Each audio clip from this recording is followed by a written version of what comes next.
Good afternoon, everybody.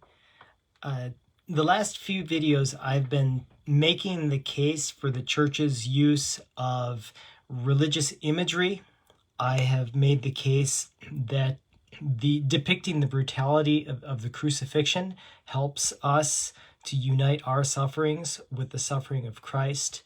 I think we have a strong case as Catholics for the pedigree of these practices. It's clear there's plenty of evidence that they date back to the 1st century of Christianity. Sometimes, with respect to relics, though, I get challenges from Protestants who talk about their authenticity. They take it as a kind of gotcha. For instance, and let me give a couple examples. For instance, there is a basilica in Rome which claims to have the column on which Christ was scourged, which is wonderful for devotion because, of course, if you go there, you can touch your hand, I have, to this column, and you can meditate upon Christ's wounds and what he was willing to undergo in atonement for our sins.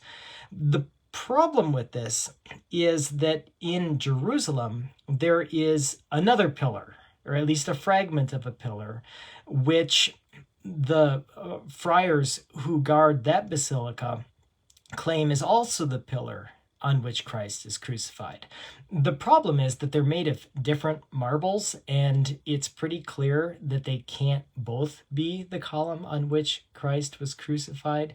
And sometimes Protestants will take that, as I said, as a kind of gotcha and say, well, what's the big deal with relics? What's the big deal with these tangible objects that bring us back to that time when, in fact, it's clear that even if some are real, others are fake.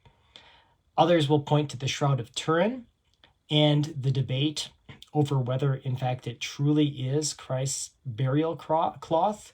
There is a controversial carbon dating of the Shroud of Turin, which dates it to the medieval period. And then there are those who will respond and say that it was contaminated and that carbon dating is not correct. So is the Shroud of Turin really Christ's shroud? Is a shroud? Is the veil of Veronica, which is displayed annually in Rome, truly that cloth with which Veronica wiped the face of Christ, as we read in the Gospels? Are the bodies of the apostles which we venerate in the various basilicas in Rome truly the bodies of these various men? And as I said, Protestants will take it as a kind of gotcha that there are clearly relics which are fake, which duplicate each other. What is my response to this? I would say it doesn't.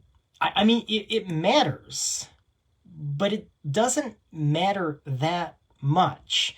The question is, why would I visit the column on which Christ was crucified? I would visit it for the fact that it helps me to unite with that suffering that Christ underwent.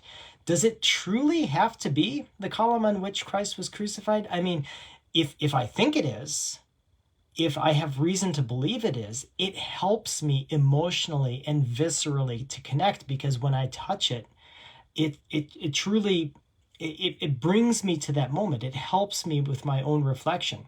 In Rome, supposedly they also have the stairs that Jesus ascended to speak with Pontius Pilate. They call them the Sanctae Scalae, the holy stairs. And I've gone up those on my knees, as is a pilgrimage practice in Rome. And again, it's a visceral experience because I can imagine Christ ascending those stairs.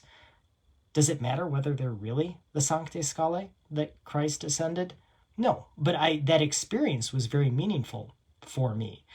So I don't take that as a kind of gotcha. I think that relics, whether they're in fact what they really purport to be, or whether they are a copy or a medieval forgery, if they help me to connect, if they help me to have that spiritual experience, it's a bit like when on Good Friday the priest holds up that cross and says, "Behold the wood of the cross," and everybody says, "Come, let us adore him," right? It's like that experience of the Good Friday liturgy. It's about uniting ourselves with Christ, with his saints, being inspired by their example, by bringing to us a greater desire to unite ourselves with Christ. If relics, if images do that, then as they have for generations of Christians, they have a rightful place in our tradition, and we are right to make use of them. That's what I have time for today. God bless.